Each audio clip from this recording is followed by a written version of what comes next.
so many variants now coming out. Pag lahat yan kailangan ng bakuna, patay na. Our scientists must work double the time to mag-isip talaga kayo. If you have to pour your, matutunaw yung utak ninyo, you must come up with something to help the Filipino. We cannot be dependent, ill afford to just sabihin doon sa mga ibang tao na bigyan mo kami, bigyan mo dito. That cannot go on.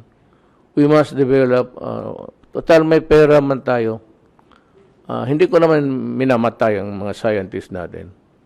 Maybe for lack of so many things, equipments and all.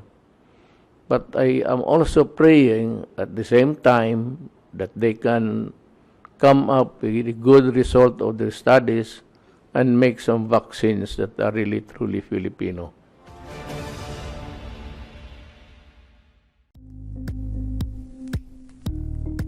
Thank you for watching Politico TV. Please like and subscribe to our channel for more videos.